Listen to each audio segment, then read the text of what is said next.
akuno gbato sin gan e kholo ne janwe mo no monko ton e sono do alagbe pon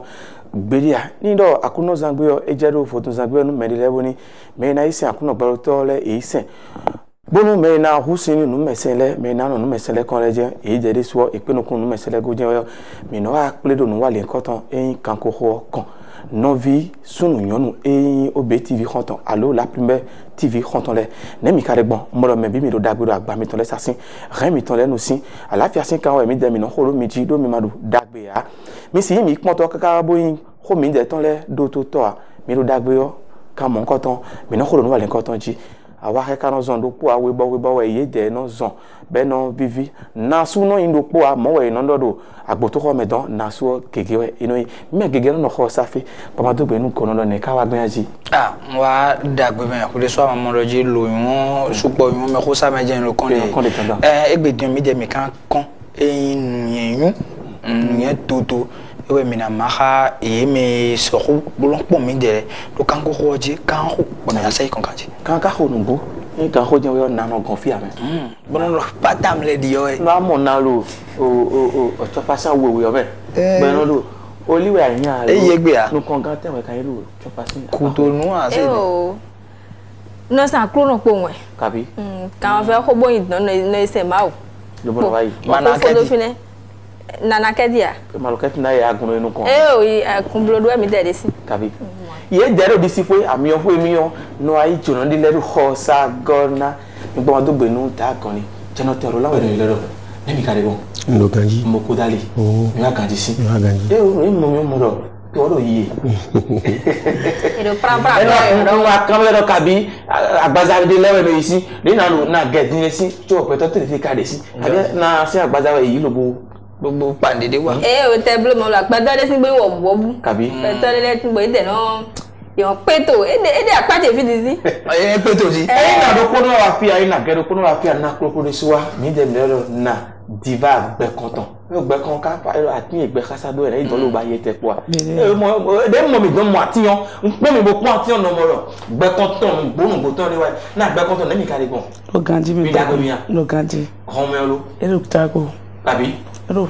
n da sin yaro sinu efe jago me ajo ha no so ko wo no kan ko mele bio bide me epe e ko taji o e don wa le konton me tí ó bá ti za ko la iko mo konton gbe mo je me o me le mo je me nu mi mo je me lu fi lo no wa le konton kan mi wa mi ni ko taji oji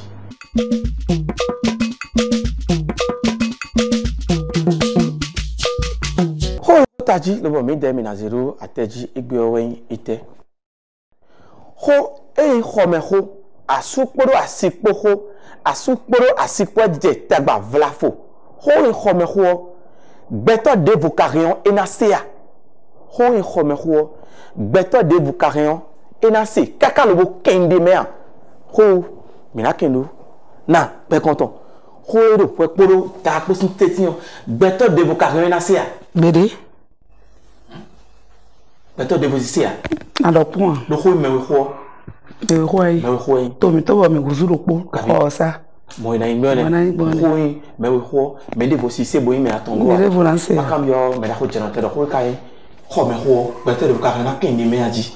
ndo ganji wa nyo ko yin asu pase ko sin ho me de vo debu sin se ya me de vo debu sin se ya mi me wele me ina se me tete si no me wele tete na no na ge na iyo no so ko ya itu ho ba itu ejiwe odo report ta po vigan si se vlafoa figama si se a si je ta ne gbe jon mo finia nde ren na pacha ta be an yo figante o bendo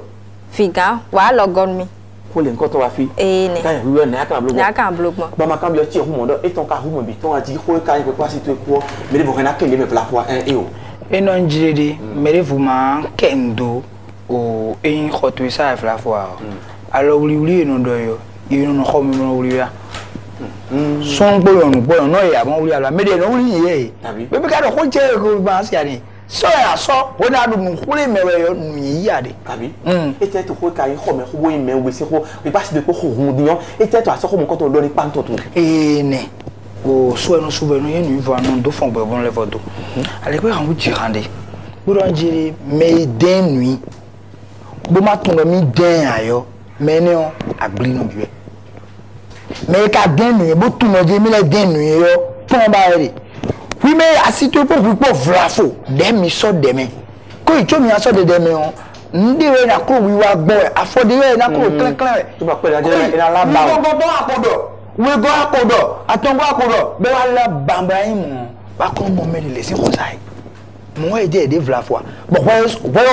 aso do toy aso do no yi me de go wa no yi o so ma so pasipo mo fok mo yi o touchy saluti le ka chi le yen me na o chi afo le de me eye do won de we za ba ito ma do mo do ya ina so tenwe abi tenwe yo so izan ya tenwe nu yin de ade me tadala ko de ti be ho din ba ho igbe be ho lo din o mi ona ro asiji o ko to mi e si gbe mo ne ka blu mo wo e ko to me on ku lo ko ni edo mo nu ko ai khai bu do abli mo nu ku la so bu do ti me de vlafo ana so bu de bu na tun le ko lo wa ablu mo e no je nu pon me ma de ya ni aso bo o aso mo yi ko ga azugbe no yi bo no yi azugbe bo asu no da si yo me de mo pon me de ni bo ne ko da me de mo no po me de we ino pon to apon to to wa ko no to be ru ga me o ko no khon suye ko na khon suye nda bo ape ko to ni lo gba jana sin asokwe me ala sokwe me ya asokwe do wa gbo me ba do oni be si ya ba ido to mu no to alo to ton asokwe me ala sokwe me ya renu debo no dije do khoto sa are an khore me bona yi me de me ila tenu di beto na ka dasi ya dasi debo e ka si sokwe ko lo bo khore khosahu lo me dasi dia ka so khosahu lo khole me mon koton na gbe koton na ka ho mon koton bi odo edo ho me ho tentu e ho ka lo ko lo asu to postation me de bo makasisi a ofun gbede ka do nu pon me to pa me ko do te me wai we me le ka pon mi yo e ka bi o ko to me nu gbo wa bon zie wa lo ne bo zan wo ndo te me bo yi nu kon ni a e ka pon me nu e bu ka chite yo ho te ka je gudo to ino ka ho bi o me de bo nka chite ma su che kholo e mo nka do nko iro won do me nde yo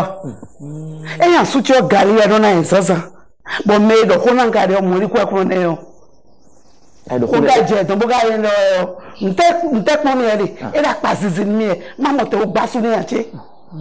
e je to ko me o e wa e je talike ru me ya gen ka sin so mo wa e ba su wa e me de vo ne do ne e do ne do e ka we yo no do ko gbe to sin bezame ai ka de na je ko do nu eji tite bo gba su bo ka pon me ni o de pe yin so ya ba su to ka bo ri ne so mo ko ka we fon bo ga do si me mo te ya aye ko te me o e je na pon mi lo asu te se ko sa na no me le vo ke lo fo e ti mi gbede ya ba to de fo sa hunno gbede lo gbede bo ta fo ti ton iyan wa lo mele na iso o fa e to ti ko lo mo do ni pastor no jere bi le funfun e de lo bo enu aze de jobo enu adu mana nu yi do we mi asi oje me mo nko so boji beje ni ble pa ka do ma su to na ko na e ko abonu gbo ko e ka na we nu gbo wa bo nu wa to ko e ko do bo ko le na ro to ko ba ka tun ba ka du don pastor ne ba ka ko ngbe yo TMB franc yi chakiwe pastor akoyi doni bolu gbe doni ene kabi yedo mana lu mu ko ero did you say trop kabi na blower pastor e je o vile edu mu ame pitu le edu mu ame we keti kwai na yo de na mi si bonga do na che ai kabi ele le godaro nde ko genu me o mi akodo ni mo afodo gbe ko fi to docteur fi me no ton ale o bi kede ne supposons que nous nous coton ego yé o e yé o da suto ko boka vo bi fe voka vone lobo asuton e kon le da fo bra suton se ko sa we te bra de boka gozu simeon lo ko ene sa ye fi di yo kan le do na cho papa e ha ko be dia na enu bi aropo so nbo pe do mi yo wa yan ko kilo to do wa ai topa gbe ko ne bodo bo le bo pon de ale legbon e agusu mama ko be npo me ni fi problem me so yi apo aye ko ti me eji anda ikun kabi be na jejoro nu se oro ina suku yo ya na suku eyin no ewa gbe golobi je wo le bi e ka won so na e ka khodo me so mo no to ma ja so kho no ka e no to ka do blole ma ja so pa no ka we gbe ne e ka ne na ka do kho e do na do ni pe to re no to do lo wale o no to e ja so pon no gbe e te to e kho to e ka kho lo bodo pe pa so to e amadu mu wa ai do no to do ndu mu wa e ge le kho bi ma cha to le bo kho e te to kho e ka do ni me tan e a chen ta wen oh nte akan wa gbero me fi kakakaka bo ma kan che gbe to do wa o kavla egungun de bro nu yero kon che tan bo e de ya play to be do pa le obligé ni bunu wa gbero me fi o an che gbe to di fi tan we an che gbe to di ta fe we an che gbe to di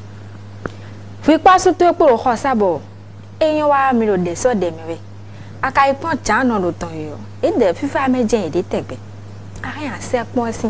il y a quoi n'est pas fi bon à souci à nombre le un peu point de singi bien singi ti di ko binwa e rien na blo fo atenu aussi e e do e ton hwe yo aba i kho to me on amlan bo ko do nto na do khonu e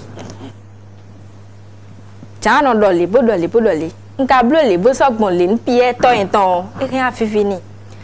e aso hwe adebo aso ma to si edebo abon akafla akalia to no to enyo rien il mon entend mais dit vitant bo plan bo ken kaka be do kwede yo e ton vitant to hoya mo si e ado fitie no bale bon bale ya to ko me ano ibo mo wa ko gbe to kame ayo e ne rien so ba so te po pa sin diji a do ni si be do ko no de osi wa o so ho to sa ko bo do mele fo jene no de bu no wa ro pe lo me fi o e mele te plan de bu we kaka aye ho ko de suno to me we na sombo asuko na no ade sisi ipada nu ano e kai tete asi ade yo asi fi me de mo aseme we de pe be do je ai fi do tian de ona asuko egbon we fi pe to di apon to tada ido aseme pe to e ka do call to e ka do livre ton be lo ka fi de pede ya pe to de di apon do hey to te gbo no te gbo mi e ko no da bi ti mo ro singi didi okun ya pegbe fi akwa pegbe gbada no fi le on do papa ko la wa ni ko de pilo dasuo amblo wa lo mo koton amo eyin fian de maro to te no te po me bo mi ro fian kaka tagbanu ado asupa si po me ara yi mo no to ma do mama ne ko kan la ka ho ne ko kon blogbo e ati menu si fino de masi ba pere ti fiti asuko egbedian bo nu tagba be ni be agbon bo ai pegbe ni le na blogbo bo fine na fa nu ba no fi si na igbadanu e ti an ba nu e hun de bu no wa pe lo me fi o but amo pe to tin we akatono si ene to wasun kekekeke yo ino jo ase tun do do ino babo ho yin ho me ho ino ina zeje ko wa lo asi mon koton e je ro pa le lo bo mo je kle won ono perego ino do reunion bo ono perego no e je ro khosa ino do sun gegetin be kan ba mo am lo woni do e do ho e je ro khosa e ro ho do e jiyan wa gbon e ale mon koton do tawi tu nesin ina do asi ton bo wa e kan ba chobo to ene mon koton no so lo bo ho mon koton e sino adon me do so ha ntuni we so bo alors vite tu n'entends et nous et comme et tête mi caro mais oui quoi mais quoi kai a so pa si po si ho nouveau e na so ho do e do ko teni me pa po do beto me o volé e de ho do fini o e po a je pe mi do po no ho yo ri nga o je we ni me to de po 5 ka do be lo do je we ni me chere gbere ya mi kanu mo tabaje ya tabanu wa do ko vovo mi me vovo vi mi nga lo bi ma o chere si ru ko ti le vo to lo ko da si pe mi lo tabaje ya do nous sommes salome si o kan to ndo me mi to po mi lo tabaje kaka mo me le vo ka ko ba pa mi to lo wa to mi ve mi hu le bi lo gbe che me le bo kan fi afo do pe na wa gona me la mo me le ti bo e aso me o e no te aso to si ho do ko le to le me mo no do e no te aso to le si ho do ko le to le me mo no do kabia hime fide brodo enyo ni no che oku e ati je me kene je wena to che oku me kene je we e da bitu bonde gbe we je we ni no che de gbe je we ni to che yo ni ka wa ku o ne mi kana no bo kun to che bunu che ku ku mi ja ni gbe gbe do me ko je na to so na dia mo jẹ́ si ti o de so ni nde je gbe won no je we ni meton le o e ka wa ku o bo bi yo mi ton we na pon do ite we na ku je nko le bi o to mi ton ko no mi ton ku pa mi o ko re e so bo yen do education fi ti le ton wutu enu gbedo tagba de bude o pepe li mi ton tribunal la ama ko de bude mi bi o no mo so ro ta mi na no fi ne kaka mi na mo solution na tantan be gulo mi na so ro de me ona mo solution na ye kporo di do kaka je soro eku yo le ko asike ton ko cheku o me de voter budu na se o no won do le vola pa me ton be ni pondo tout ton nana khle klende won do dede mo tagba ti je no de bo nu wa do ni so mo gbero podo won do me le le ugbo e te ko no je tagba re ya e do tagba je fe bo nu so e club ve bo zero table ji so mo gbon fele o ve do nu kekere fi kodon be kwa gbo be gba de gba do a wo je pole bo je je asiton go sin ton boro so wo do na si yodo ma se ho me be do yo iwe na me do ma se ho me fi so ve do e yo ho no do me de na ni po no go me le lewo e no to pa bu kun se do e gba ho de ni e gbo ho te ni me ya e fi no po bo e me we le yo e ti an ve gbigba bo be de poubelle me bu le embrasser ide bo fi fa le wa e n ho de me ni fe me no gba de yo e si o dokun me bo ho be akwe o tun wa ka bo ka bo wa trege ba yo wa bo fi pe vi la njon bo ko ya ton ko ye na mo do ve me mi ton he gba o to mi ton ko to me ni ka bi ve to mi ton he gba o to mi ton fo gba ko mo ti na pe ka bo ko si he gba mu ko to yi ye no si yo bo e ka so mo do tra la me wi gbeji to mi to me fi yo e do yo no do atin e so ba si po de se to ni ye mi na je mo seji ka bi yo ni mi no gudu e na je mo ko to le doji wọ́n do ndi me tagba na me no ve o so mi no ni da so to e to no e o asuchi yo ni ba ni ho me na kujia bo no jira ho me do ni yo so ni wa ho me na do ho no ntan ko le go ya ho me jira do ni ba o jari e di awo to ndai to e no so bo no yani ba no me e do ndi ba no mo yo no de susi ngudu do kan me e de bo e ndo wa no e no me do ko no me do ko na jouer do do me yo e do no jouer tagba na je kaka bo me ni fo na wa si ya e ka ra ikaka tagba ko no wa ino wa je wa ama ye do ko ni e pe yi do to ko no po gran papa ko gran ma cha po si o taba dede kaka je so bi o ma o che bo na wa ye pa je po sin tete bo me de fo de na se pe di po wa ka be blu kaka je gbe bu kana wa blu wa nka fun no le ka we do mo ku na blu che ko mo do e Ronaldo dion wenu e asitwe ka so ho enu e jere wi ko tete lo mo ilu ni mon père de Blafon et les cas mon père il était con d'assis on est on te kana mon père on ka ja na bi o mi mo do fi e ko do mi di no yin pon yo en pon wi do pon le we no yin bo ko nkan to nu we Blafon we we de su do sin gbọ́dọ̀ je e maxi ko do le pon mi na yo e ni pon do ni o we ni nu mo be ma da si ya o ma wo azane ni do fini be do nu yen ni bra na we o fo Rolando ko e tin bodo le e ko na do ko pere o hun e na do ni do salu kon ton we e do salu kon ton su posin e do salu kon ton so e ko e je do ko mi be de yo e je po so ke ku de nu e je ko don me e no jirere o Blafon bonu e ye mo na ndu ko ko me gbere a bo e poro salu ton ko je no ro yi e wo bi penu be tun me lo ja lo ni bo ko ye vivi bobo mbonu asiye no ko wa si ton si do ah atabi no lo mere odo ah e o papa le no lo mere do won si do te ni ah hoto to kadu le bu e me mo na do ah we no hoto mi to na ni do e ga do te ni Blafon we no hoto mi to na gbe yo atun no mo mi do po e na je to ko be ya anu mo apo ni wa be wa a je won be matime dodo no e do ho din ga yo hodo bo pa me dia lo hodo bo yolo ndagbe do me ko side do tewu fi pon de yo pon dagbe bo pon yen ari we na pon e lo do ko se ka bo sa pa bo tun de fu danu we amadu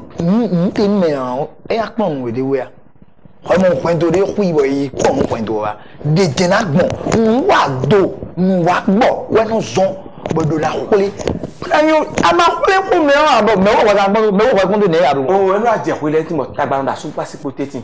be no do te ni me ro po bo vi me to le no tu won bo vi o kana isi ro to ko me ro tagba ro to me to ko no to tete no me de vonu ado ni ye kayo ko ka ro to ko no to tete yo me ji he ka de ni ba mi no ko do te ni pe to yo bon vimi to ka do si se bon ne boy mais des fois do ni yo contre na bio mi ka ko ne akpa ko ni o janti do côté fo ni mi na bio ni nous e je ko mi to sasi bon mi do tenu mais des voilà faut pas to des voilà faut bodo nous e je odi bon mi ka vimi to ka se ya vimi to fo yo o do ko o mo alors fo to mo be se ya bon pas to we ka do nu vi odo e o nous e lo jije ko to no to wa di mo a je we mi ko mo no to ka do meji we ka de fi ando e o nka se ko mo ko to me fi ko mo ko to agosi e do fi no po to ka na vimi to le de ni mi ko mi to le do nu me de fu ni e don de bondo amo bere me mi wa yo me do pro popo do pon iye po e wi me yun bo do ko to nu me de fu yo kan fla ma ton pon me ne ye ni e si yin do me ne si pon e wele aja singidi de fo ba nu egbe e si yun wo e te ho e wa yun e do na abi me e do na bo me wa do fiton yo me ne wesi do pe mi fi on de tin bo do e ja lo te me gbe yo me yin wa nu yo e ja lo te e ka le de ho e no do ko ko ta e me yin lo ko ko ta mi o do ho mi o do ba jo ka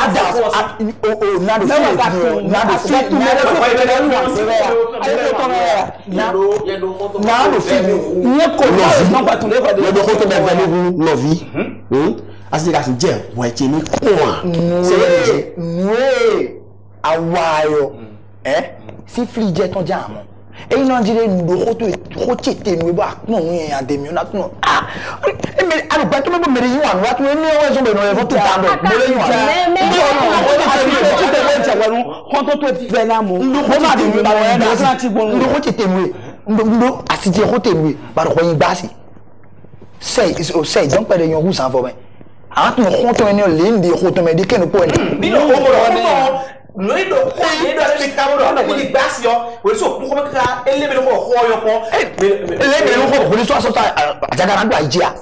se pa yon savon e ni moi adoko to ete yo ko me mo bodo no de yo fi aveni je apon ko me kaka aka mo wa fonton no a so ko e no fonton agbele ko tu e ko do nu me ro ku o ya tu no ko do nu me ro ku o ai ho me tun ba si tu e tun me ne o tun me ne bo le wada tun gbere ko kan be na agbe kan to mo ro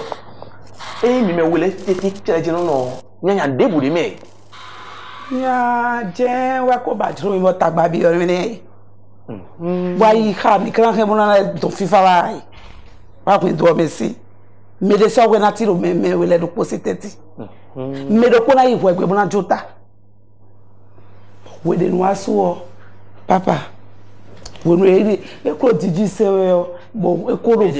dagbe me o toto na you don wo mo le ka ti na you don so me de jota me de jado o jota wa na you don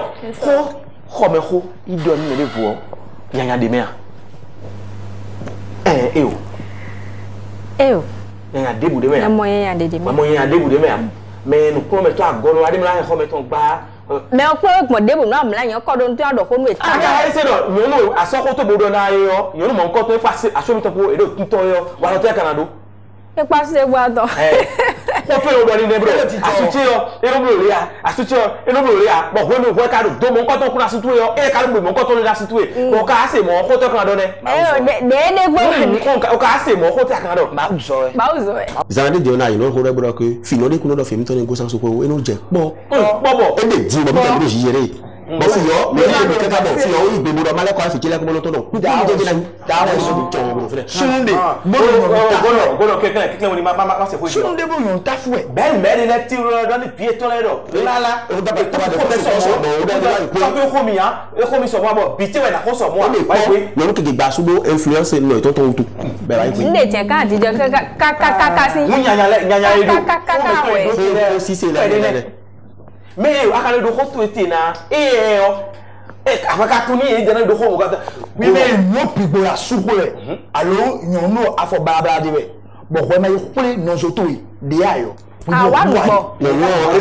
mi de fu ade apo ya do ade no do Chris wa no me ka po vu afo mo do mu do e be ko no tudo mo ba du no du ndu ma du re ya abo je to ku to o ma ka pe me bu de ka na nu ye mo ko to wa ho la to no je gono e mo ko me to me ah c'est dans dire Christian mais ne khuri khoi nu o meya Mon père. et après beri Fojile akole to je. wala na ko nte me Pas Fojine. ah tout Yeme lo mi do tu atile yo na kandio ye de sous lo. Nous lo wikpodo asutu epo teti. Tagba ero mi teti yo, mi kasi so vlafo. Bo ido bo mede bo sea. Nous DJ le khosa mi melo mi po etile yo. Nous DJ le kho mi ton sa yo, mede bo kare e na sekamia. Mi de kon, lo bodo hunya hunya me no kon. Lo bodo atondoro mi de teti. Bo no mi de le yo, mi ne akpa de fo. Akpa de fo. E we ite asiza kwe. Asiza ne kon bo akwe.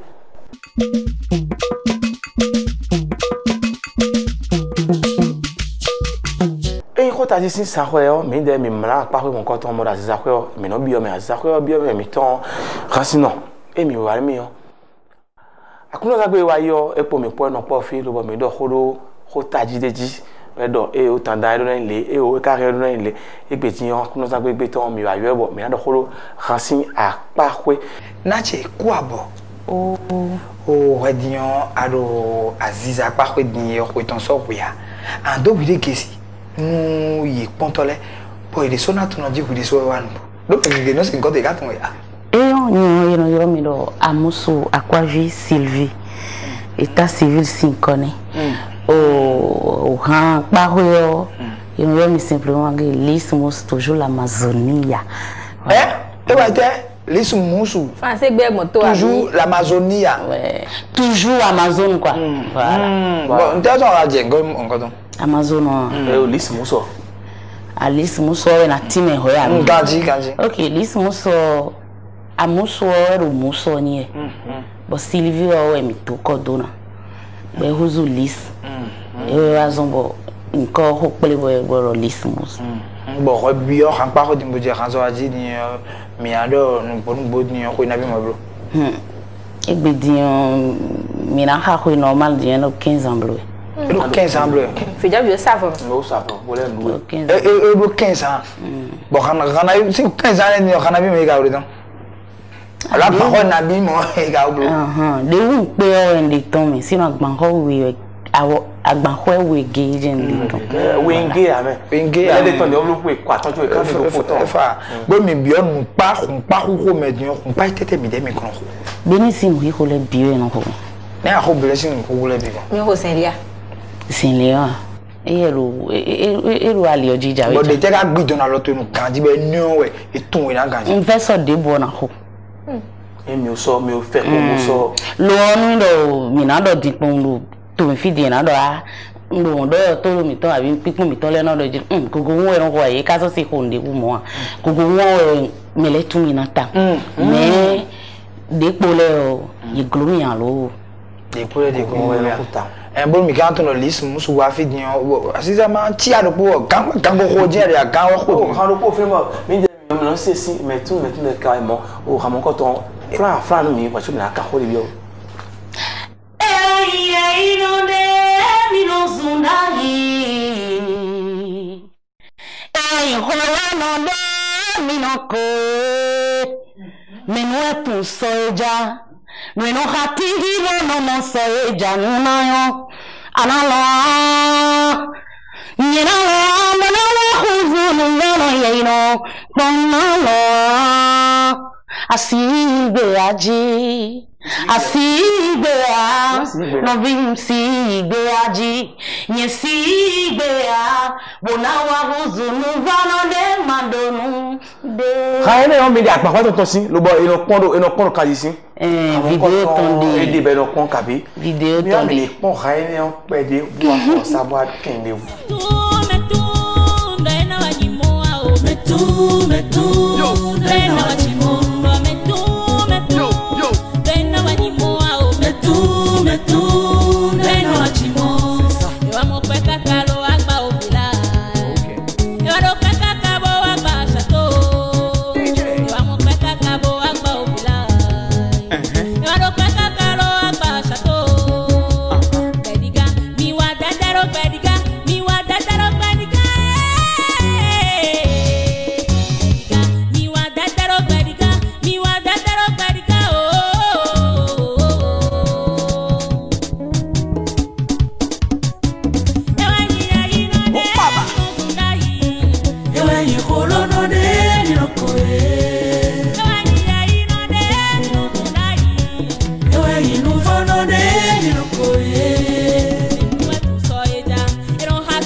mi ka de sibo de hamon ko tonton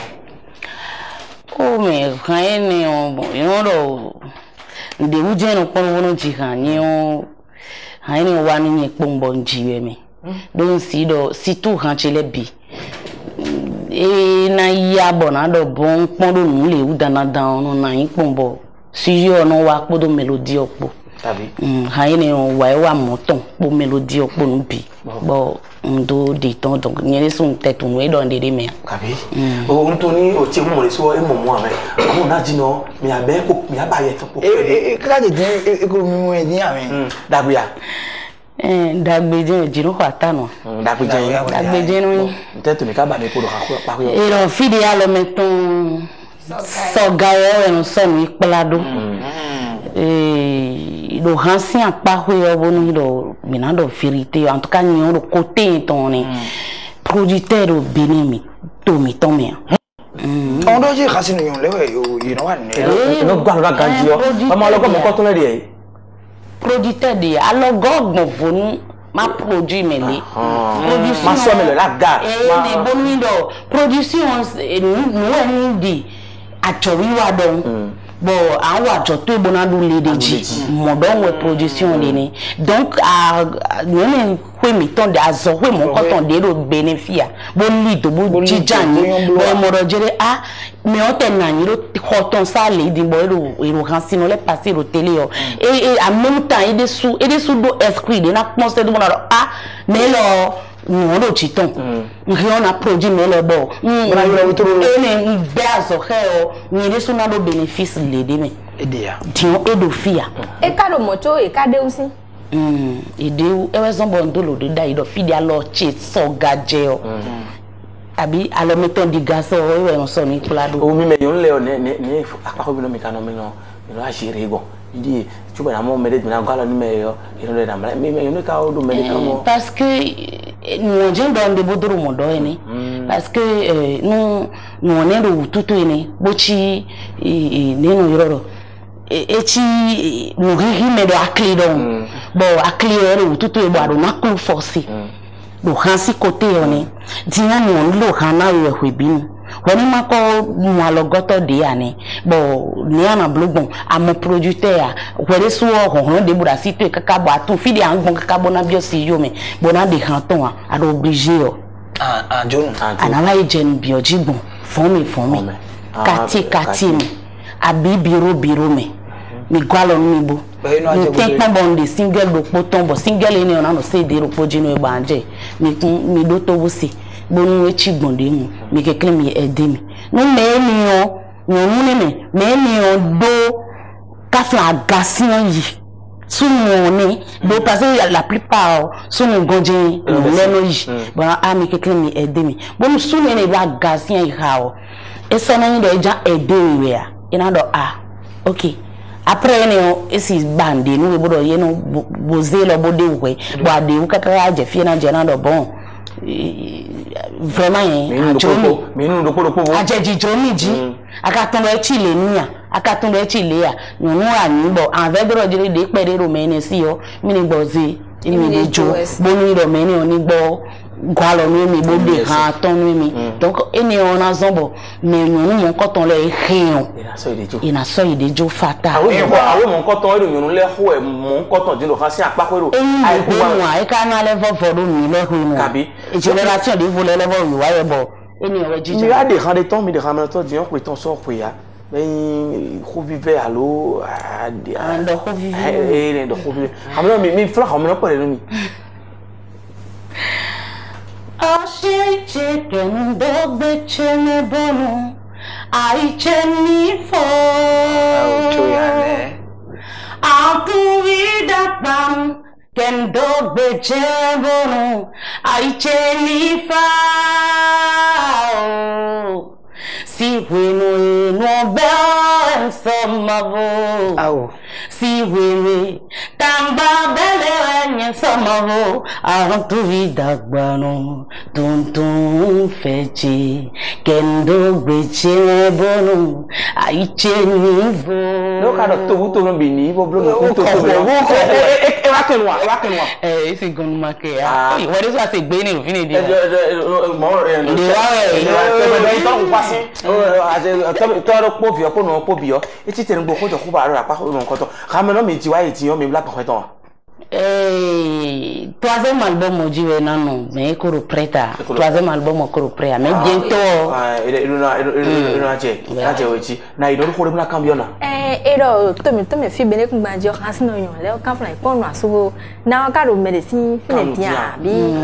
hojo kan mi amoro jihan gaine je se di mora so jina tun legend ho na yi ho don me bia ebo to han bia na mora kan lo particulièrement ton jina to ka han to les jihana ni to ka han voilà bodo sintado semenia to ka mo fini ho pour le mi ka ami bo ha kede che mi po na bi mi le do mo le mi de fu gbe na dudu bon mi ma do diro mi ba mi popere ya de o kan si côté obo on le ma so fini bon alo eni bo ba o joko jeche mi boro yiye no kan che ho egbon alile no ti no yin de so kwa fezo enu mi bo ko Là di garden. C'est moeto. Ngoro salon de coiffure. Non, mais après on va jodo le présentement dion au basi côté wendi. Bono blondu du pede lu basi nu ko. Lu ai ma ji fit nyori e ma so fa dia dile mi le dion e so no ho mo le kun ti mo no ho bi le ja me lo. Sa mo le kun pede kun e lo ite ai le ji ton lo. Mu ja pe so ti lo ko le. E ke e ko le a so ko. Ti o mo ja ki kan bi o lo. Akan tun ka o da sin kaka lo wo. Fina mo na po ki le ni Fina mo da o do din o. Akan tun yin popo firo po geje mi lo. Da po sin le po. Ete ka tin lo bo lisi musu jan de ton tin lo wo abo sin to kan we. Nro nu kon ta mbo jawe. Mo tele ka mo. O kan jawe po o kan eni o album eni o mi ma son wa mi na mo fen tiri de jimi. Kabi. O do na de sin lo bo ni yen ka de. Mi a mo lisi musu bo e wa je ta ba clean de lo. Wo so mo me no jira ko to le mo do ko to le yo. Mi no fuye no mi no keje me pere. Jimi ma se. Dion mi a mo me bo mi je ta pere clean mi ko no vi mi toko bo mi do no vi o te o no bo mi no le ko po bi na ni ka to me ni do ade ame côté envie mo do na ma no to so ma ai do bla ma tune je ta kwa kame de ni mi no mi ai do mi lo mo jo ku no mi ai jo ku mo ji o mi a mo bo o kan sino de we akenu flafo ntuni lo o ko ise ko kwa na gbe wa do bo me do ado e ku ndo wezo ba mi le ka ile le o ni ko ibon biro me lowo ipon sunu de bo pe lowo wa efne ge tagbaka ya mal compréhension eniene pour me parce que ni adayi bo amon ku hun pede ya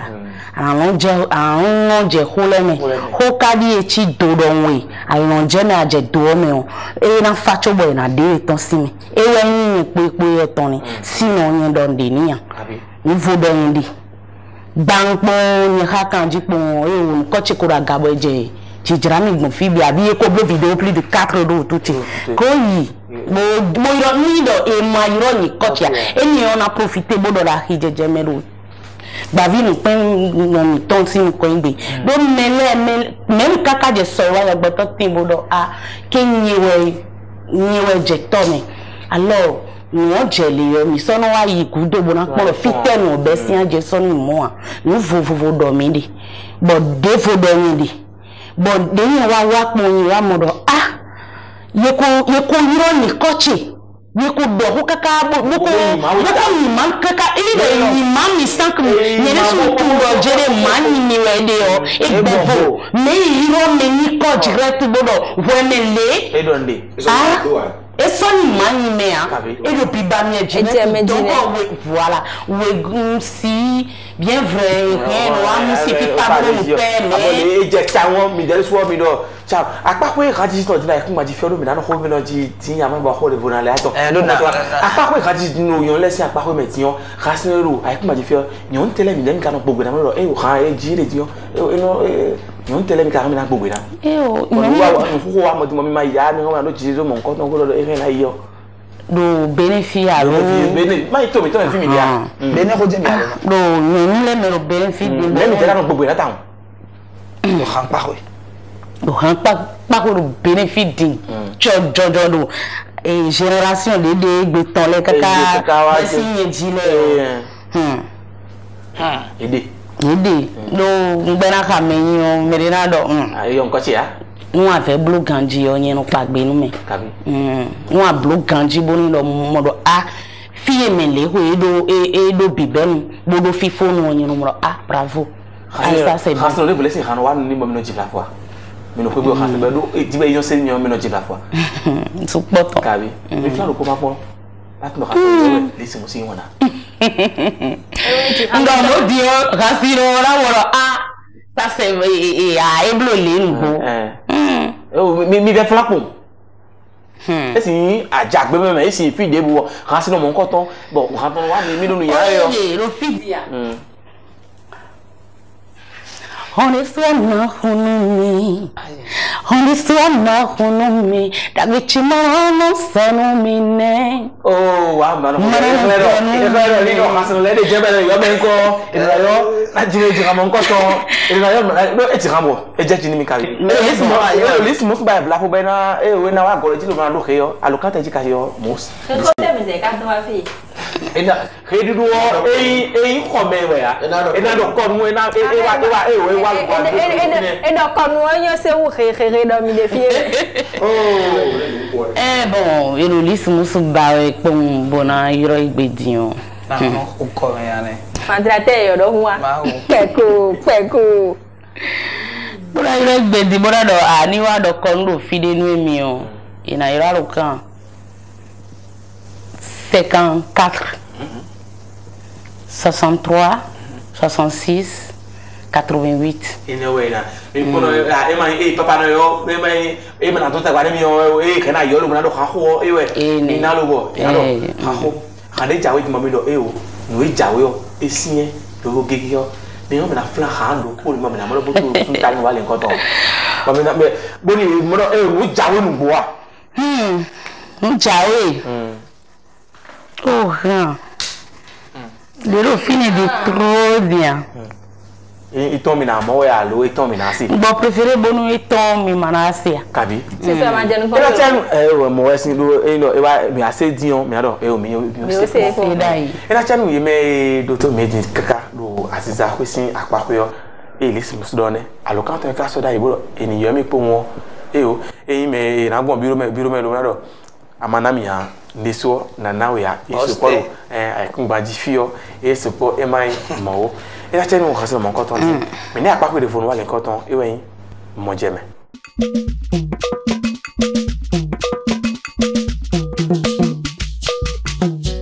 mo jeme sin apako yo me desu mi kotun do me no ze ni wa teji tantan do bo mi kuro do mo jeme to me no sin wa le nkoton to bo me no ado mo jeme to ganji gona eteji mi kana do horo igbe mi na do hodo fa ifa alo isefa nuwe bore ule azote ka wa ikade boli sain so sain alo legba azote ka wa nu mo nkoton le kade mi na do hodo e wa zama mi yo bokono ayanji bo nu le kan yo e na poka mi epodo gonopo kono o hreso amron jirere ero eyifa no fan me mere ka timbo yiwa yo ndo pono fun no yegbo e abende hu ifo eno son ma foton o pomina do nu bokono ayanjita ma do ni kuabo o fa ka yombo ka yo ani kono je tumuton eyo ndo gbenu mi boro nu me de yifa fa yoro weji fa sisen ovo fa titerovo me izumo tefa imbokono me yifa inado fa legba fa sinsen legba igbonvo ni fa titesin legba me ka izumo tefa inado legba inado zonsan inado poli no atone me izumo tefa sin legba do weji Bevi do kpo no fa pa do khosa legba we go e no honto bo fa po legba po boli po zunsan po e bi ka do rolo ito bo on jouer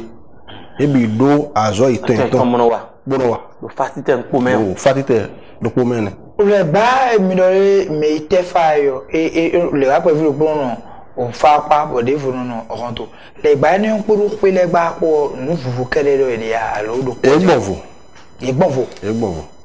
le gba do funu fa le gba do gbonvo ni fa le gba lu wa poli oji poli yo aso te ka wa ikade e te ka de ben poli eyo o poli yo mi aro poli yo meyo desu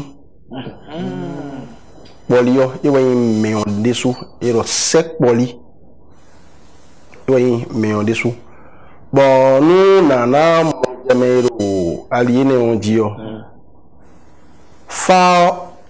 ewazo bojo legbadoa. Legba wazo bojo sunsaidua. Sunsaika wazo bojo polidoa. Ntero tu ndomo. Midoboro mede izumo tefa do nwe lebi nu me ma do nwe enele ya do mi izumo tefa cho adankuro mi gbowe nu ntewu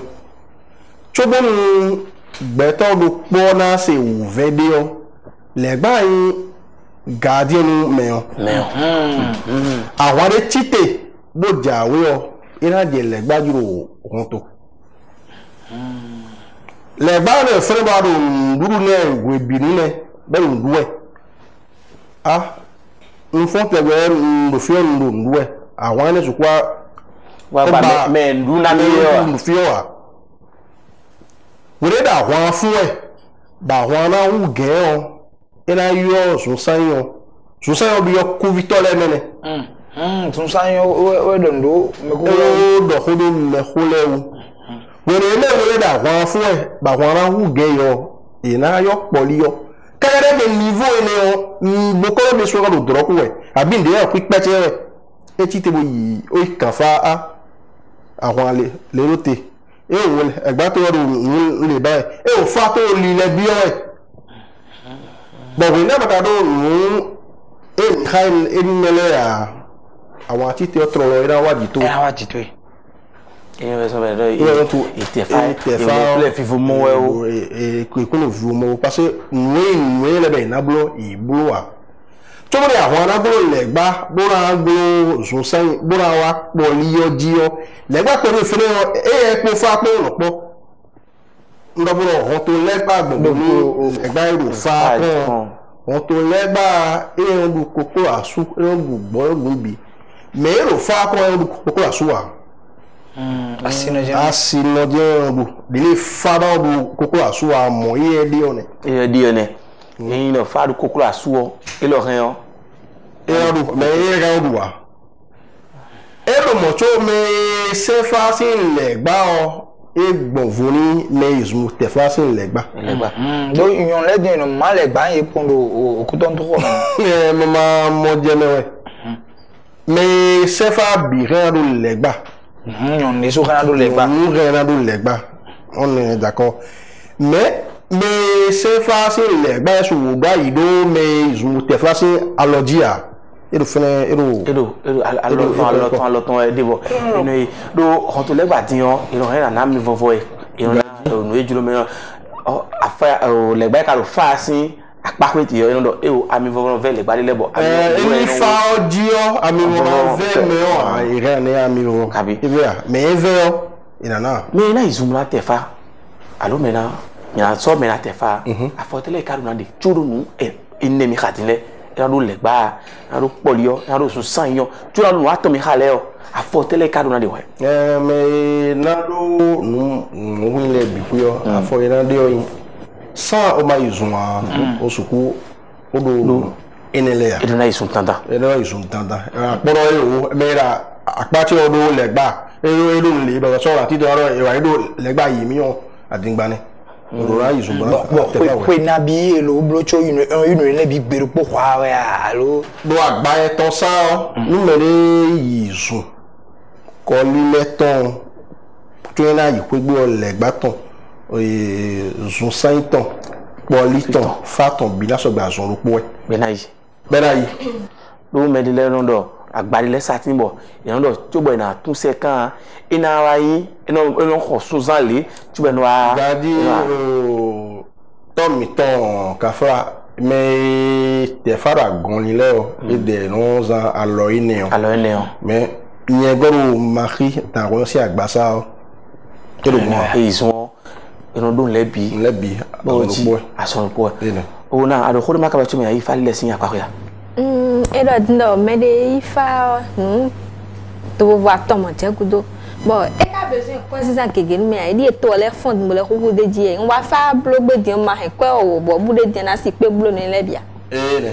fa ho na mo je me ro kunwi mi kan bi o sin dalio kafla bokon de lede be wa ro yo ekwe le wa na pala wo izun apala me izun ara to no ewo ani ero fa wo bifuyo biluga o so bonu me wa soropo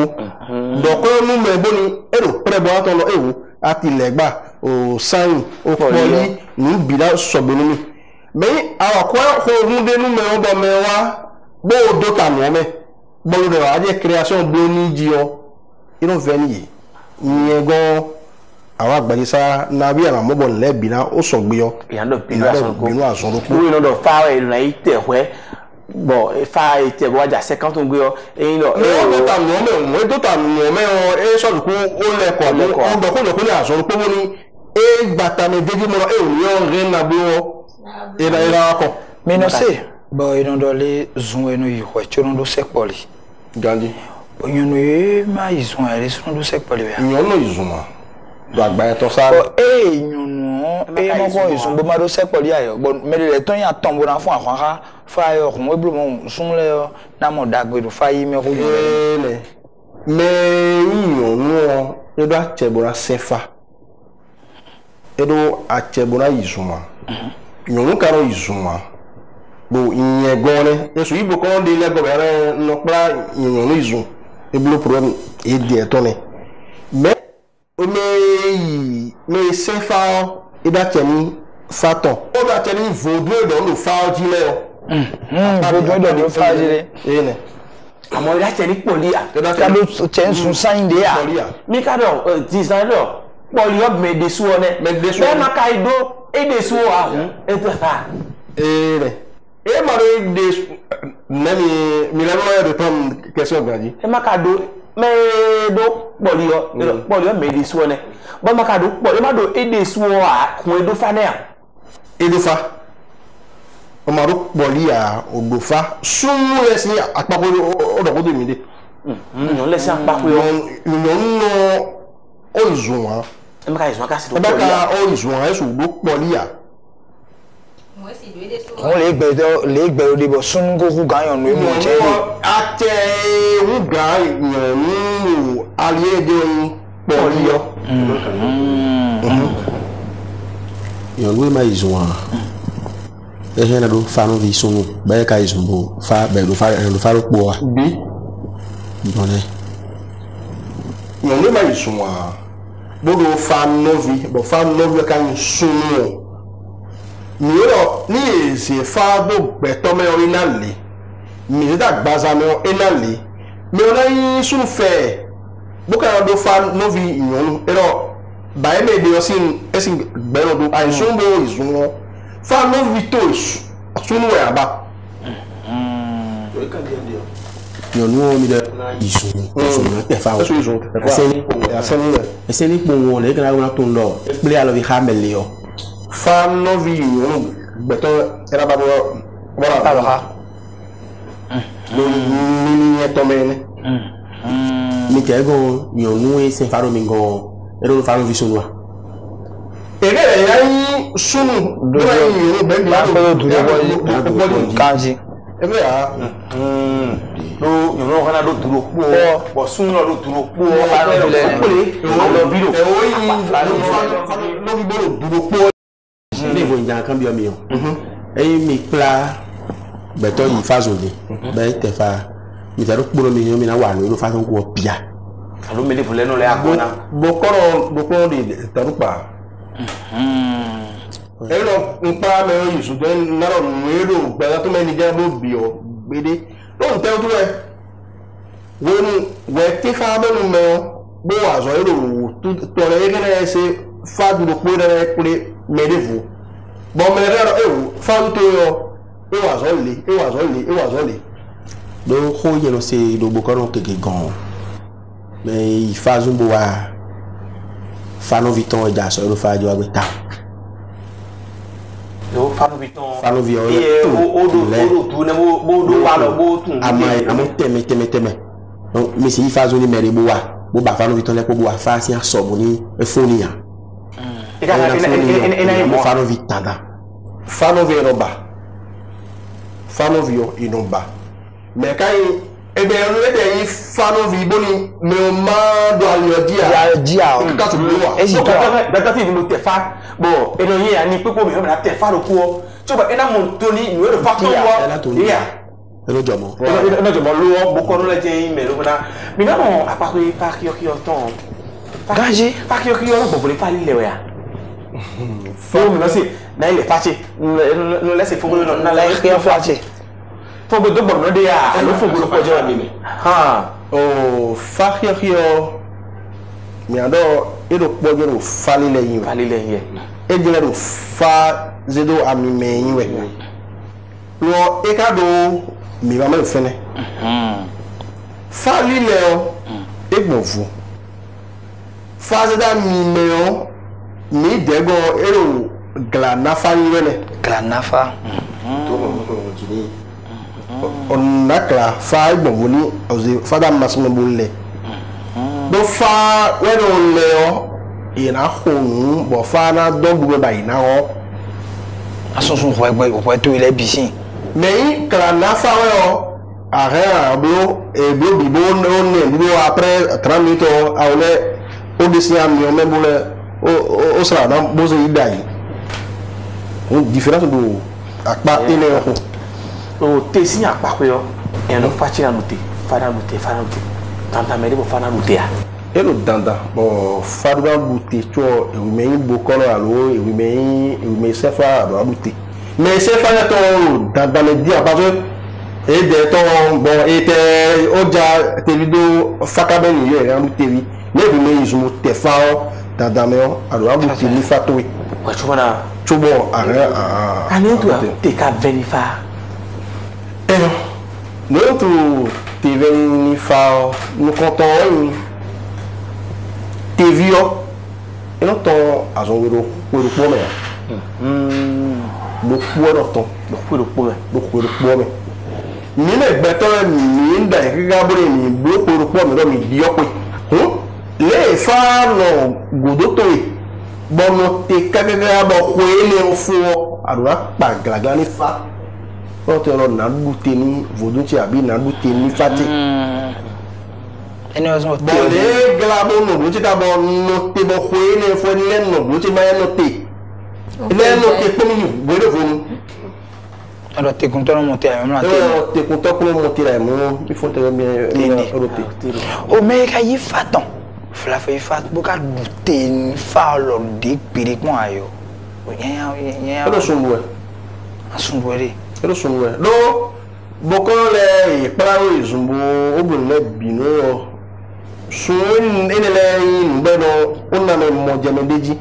bon te ka fe fa lo gbere famo bon de be no te la be aha mais le timbo te no me te ka be te be faton o de mi kabio e mi no fe beto te mi o ve me do faji lo a faji yo mi ruti ya e do moro vie de go to chime me chone era e lo abo me lo bodo me le sin ha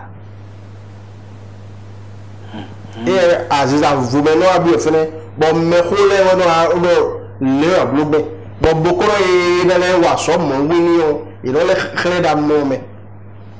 te viré na ve meo melo danda bo meo si fa lo na du route na route na me bolo mo Vlavo e carré. fa ti du o si fe mi am le facteur duo ere na ve Ah ouais.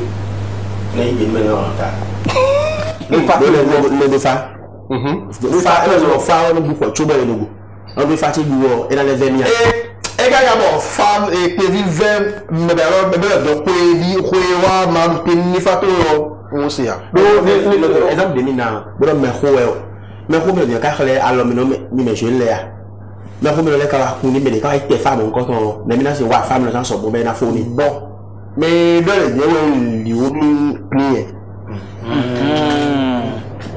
we li o ni e puru be ka je gbe we do ko to o kawo Na lo mo ko ton ko di. al mo koton e ko le ma e ko Bokoro ya chi ko bo e wa e hen ya de lo e na ve we ve me fa me ton jile o so bitin la ita la me de le di be ko ile timbo de le di be no ko be ka ho sun jiwa o fo yesu ene odi e no we na we sun bo di odi de ko gbe e ora waro sun le o sun yan gbede no me le timbo kan ile be ile fa ton ji mo kan mo koton na ye mo we ra se lo kan yo no fun yo kan mo koton le bi ku e ka eni gbe ko bo ma yi sun ene o e ka ro lu fu be e no tun wa lo ko se ke jaka jaka Oh, na cambio. ala ko na cambio Na cambio da o Bokoro do. E ka me ro kwa ka hem kan to atongo ma se ho vuvu aton. lo fa se Alo ko ro po kere ya. no kanto pe do ko do poji no we wa mi bo inu kanto ile pe bo se ko vo bo inu atore bo pe bo se ko vo bo inu atore bo e ke na je mo ene de mo do tem ni ayin wa to go alo yi ko o de pa ji pin Da la tebe. bo du ọjà yìí esu ma yin du ja ino re me de ogo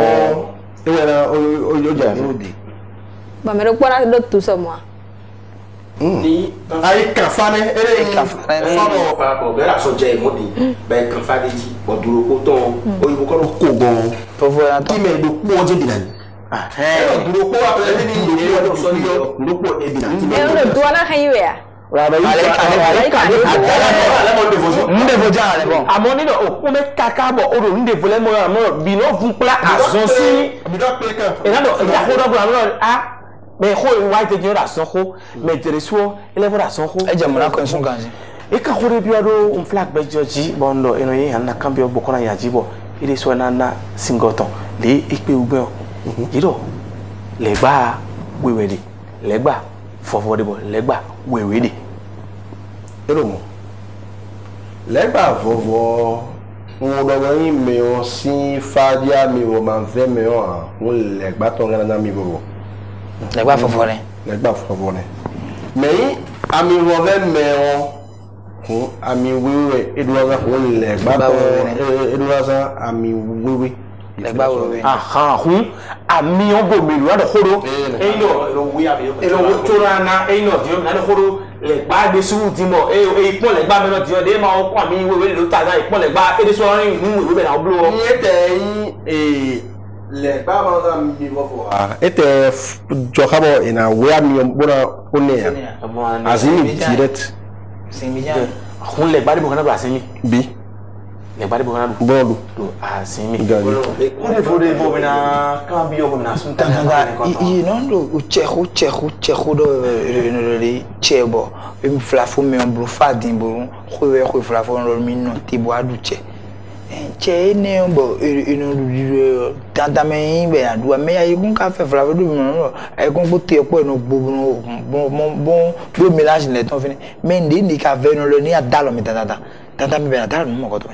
cheka si fo kono yi ba cheka wo ya gbale be da fa ndudu bo e kan do vono o du chen ndudu ne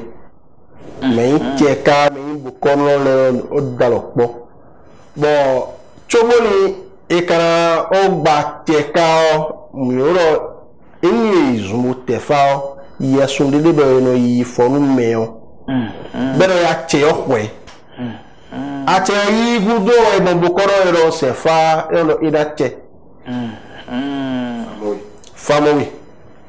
oh ya che o ayo hudo to na gba che kalu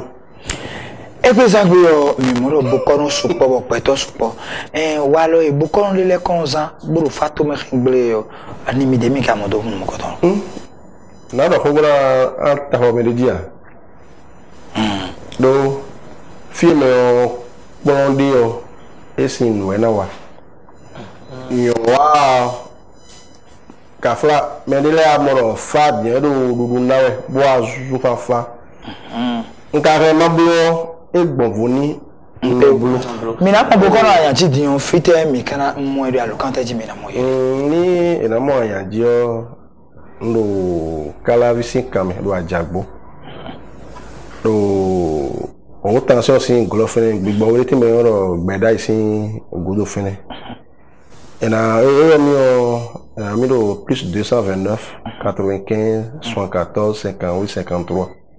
iyo mo ko to ko mi na so eyo mi o na so iyo no e fa so kere mi no wa na alo e asona gbo e o ta dagbe na wa mi no le wa so mo ko to